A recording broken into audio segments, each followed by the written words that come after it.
At sa regional news, Pogo assets sa Tarlac, gagawing ospital at paaralan.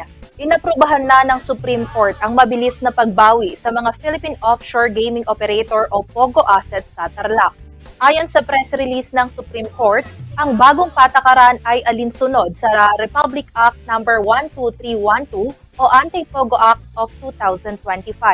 Sa pamamagitan nito, makukuha ng gobyerno ang mga buildings, structures, facilities, materials, gaming equipment at paraphernalia na ginamit sa iligal na operasyon upang magamit sa serbisyo publiko.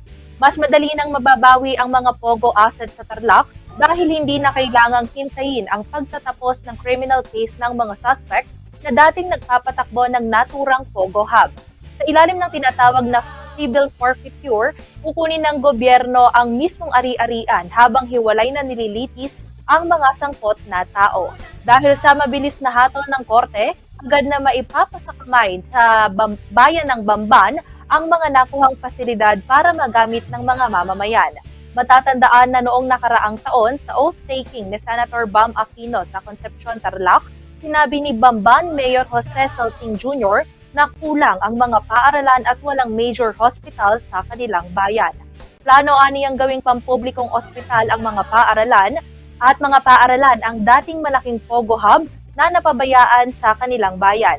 Gagamitin ng lokal na pamahalaan ang 36 na gusaling dating hawak ng Zun Yuan Technology matapos itong imbestigahan ng Presidential Anti-Organized Crime Commission. Sa ganitong paraan, ang mga dating gusali na iligal na pasugalan ay magiging kapaki-pakinabang na pasilidad na para sa kalusugan at edukasyon ng mamamayan.